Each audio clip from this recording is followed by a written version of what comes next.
চন্দ্রগিরির দিকে যাচ্ছি। তো পাঠাও থেকে একটা গাড়ি রেন্ট করলাম, আর 900 টাকার মতো লাগবে আমাদের ওখানে যেতে, আর 45 মিনিটসের মতো লাগবে। ঠান্ডা আছে ভালোই, 8 ডিগ্রি না বেশি, 8 ডিগ্রি 9 ডিগ্রির মতন আছে।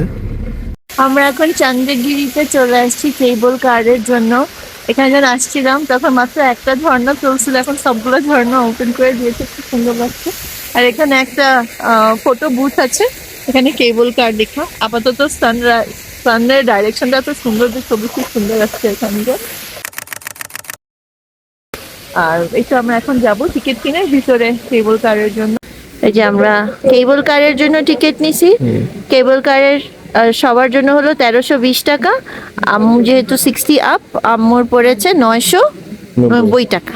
আচ্ছা, এখানে আরো একটা আছে যে প্রত্যেক মানডেতে 25% অফ থাকে, 25% অফ থাকবে মানডেতে। আমরা এখন কেবল কারের এন্ট্রান্সের দিকে যাচ্ছি।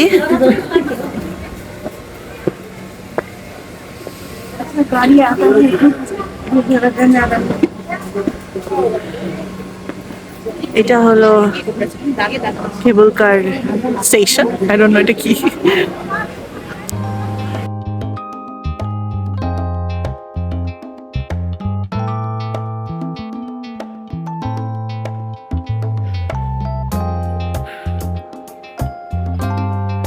চেক করার পরে এভাবে একজন একজনকে যে পাস করে তারা,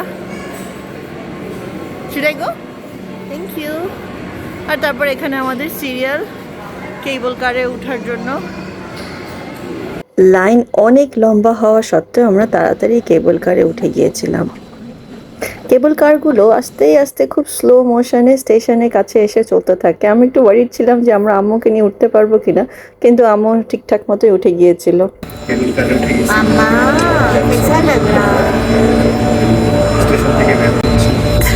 लग रहा कैसे तो आगे बताएंगे, अभी पता नहीं चलता, अभी तो कुछ पता नहीं चलता। उठ गई आराम से,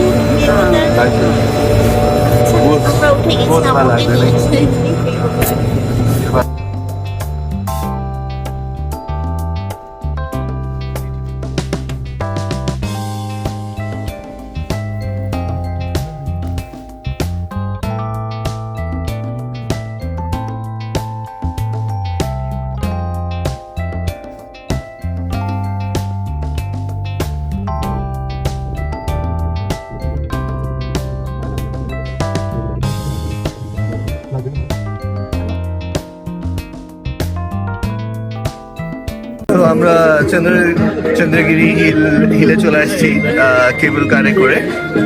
উপরে আসার পরে এখানকার ভিউটা হচ্ছে এরকম।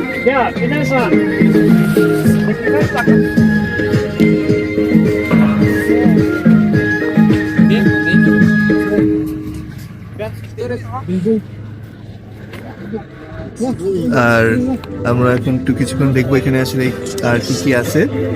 এখানে আসছি 2500 মিটার হাইটে আসছি এখন আমরা, আর এখানে আসছে প্রায় 10 থেকে 15 মিটার মতো সময় লাগে।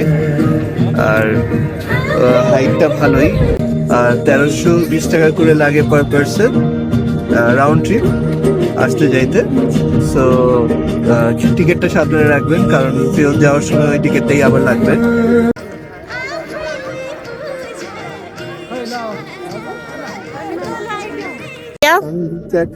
আমরা এখন প্রায় 2500 মিটার উপরে এখানে দুধ চা পাওয়া গেছে 50 টাকা করে। ভালো আছে সাথে, আসলে যদি 100 টাকা 200 টাকাও চায় আসলে।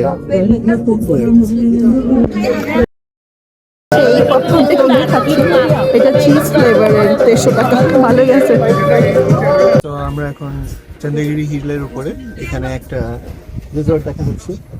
আমি আসার সময় বলতেছিলাম যে এখানে একটা হেলিপ্যাডও আছে, সো যদি আমরা কোনো সময় চাই কাঠমান্ডু এয়ারপোর্টে এসে ওখান থেকে একটা হেলিকপ্টার করে এখানে চলে আসা যাবে, তারপরে এখান থেকে ওই রিসর্টটাতে স্টে করা যাবে, মজা হবে অনেক।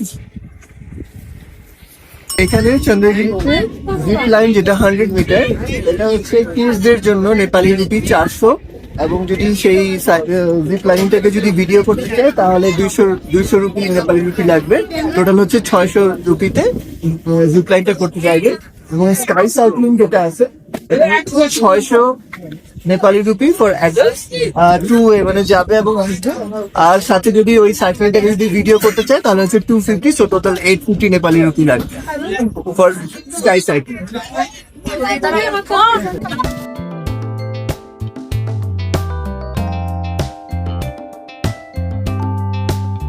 তো এটা হচ্ছে লাইক একটা উইশ লক বাঁধে মানুষজন এখানে চন্দ্রগিরিতে। অনেকগুলো তালা আছে এখানে বাঁধা। সবাই নিজে নিজের নাম লিখে বা উইশ করে এটার সাথে এই গ্রিলের সাথে হুক করে দেয়, লক করে দেয়। আই এম শিওর এটা পরে ওরা রিমুভ করে, কিন্তু এখন সুন্দর করে অনেক অনেক তালা লক করা। ভিউ পয়েন্ট আছে, এটাকে ওরা নাম রাখছে এভারেস্ট ভিউ পয়েন্ট। আমরা এখন উপরের দিকে যাব সিঁড়ি দিয়ে, দেখি কি আছে এখানে, কি দেখা যায়।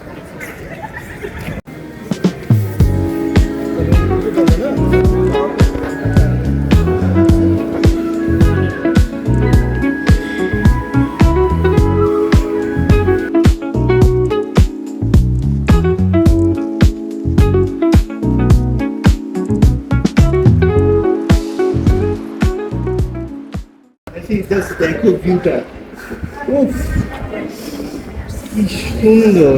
ওই দিকে দেখো দূরে মাউন্টেন গুলো দেখা যাচ্ছে এখান থেকে। আমি জানি ক্যামেরাতে দেখা যাচ্ছে না, কিন্তু অনেক হঠাৎ করে অনেক মেঘ চলে আসছে। অনেক ক্লিয়ার ছিল পুরো জায়গাটা, একদম অনেক ক্লিয়ারলি দেখা যাচ্ছিল। এখন অনেক মেঘ চলে আসছে, তো একদম ঘোলা হয়ে গেছে জায়গাটা। খুবই সুন্দর লাগতেছে এখান থেকে। ওয়াও, 50 টাকা দিয়ে প্রথমে মন খারাপ হচ্ছে, আসলে এই ভিডিওটা না দেখলে মিসই হতো এটা, তাই না? হ্যাঁ, কেবল কার থেকে নেমে একটা প্ল্যাটফর্ম আছে, আমরা ওখানে অনেক ছবি তুললাম। আমাদের কাছে মনে হলো এটা সবচেয়ে সুন্দর ভিউ। তারপরে আমরা দেখলাম একটা এরকম করে স্টিপ একটা রাস্তা আছে, ওখান থেকে উঠলাম। উঠতে উঠতে উঠতে এটা এখন মোটামুটি বলতে পারেন যে এখানে একটা হাইয়েস্ট পয়েন্টে চলে আসছি। এখানে এসে দেখি যে কি এভারেস্ট ভিউ পয়েন্ট নামের একটা জায়গা আছে। তো আমরা ভাবলাম আচ্ছা যাই। তো ওখান থেকে আসতে গিয়ে দেখলাম যে এভারেস্ট ভিউ পয়েন্টে যেতে হলে 50 টাকা, 50 নেপালি রুপি দিয়ে একটা এন্ট্রি কিনতে হয়। কিনে তারপরে এখানে আসতে হয়। এখান থেকে এসে ভিউটা খুবই, খালি চোখে আসলে এই ভিউটা খুবই সুন্দর। আমি জানি ক্যামেরাতে তার কিছুই আসছে না, জাস্ট একটু এভাবে করে যদি দেখেন যে কি সুন্দর মনে হচ্ছে। জাস্ট পাহাড়ের একটা সমুদ্র, এখানে ঢেউয়ের পর ঢেউ পাহাড় হয়ে আছে এখানে, খুবই সুন্দর। আমরা এখন উপরে যাব।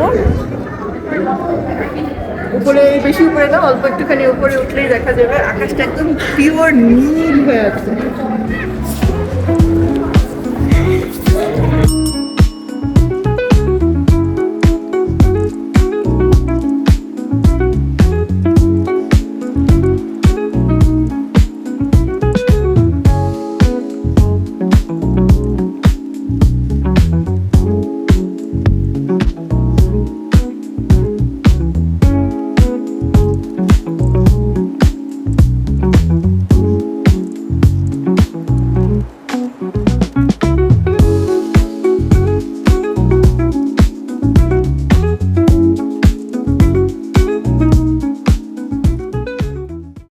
এখন চন্দ্রগিরি থেকে চলে যাচ্ছি। আমার আম্মু নিচের ওই পিয়ার কেবল কার প্ল্যাটফর্মে বসে আছে, তাই আমরা চলে যাচ্ছি এখন।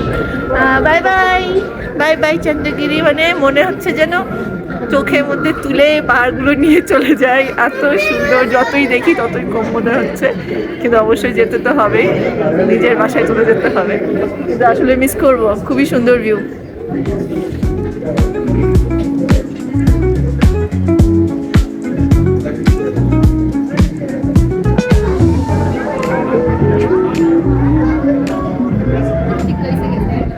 এই প্লেসটা 2547 মিটার উঁচু, এটা মেনশন করা আছে। আর আসলে এটার উপর থেকে ভিউটা অসাধারণ। সো এখানকার যে রেস্টুরেন্টটা, এখানকার খাবারের দাম একটু আমি দেখাই দিচ্ছি। এটা টিকিট কাউন্টার, আর এখানে আছে live counter menu, combo menu আর বেভারেজ।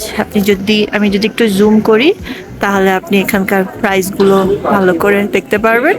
আমার কাছে রিজনেবল মনে হয়েছে, কারণ নিচে যেখানে আমরা থাকছি ওখানেও খাবারের দাম এরকম। আর এই পাশে এই পাশে এখানে এই পারলাম, এখানে হলো ভেজ কাউন্টার, আর এই পাশে আমি নন ভেজ কাউন্টার, যেখান থেকে আমি আমার কি যেন চিকেন কাট্টি রোল নিচ্ছি 3টা।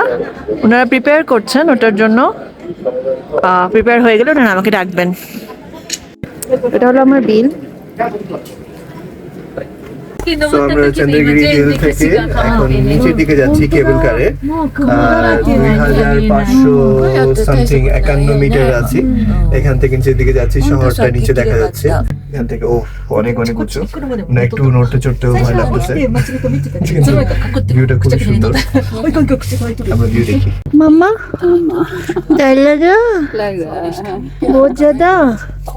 Thank you for watching. Take care. Bye bye.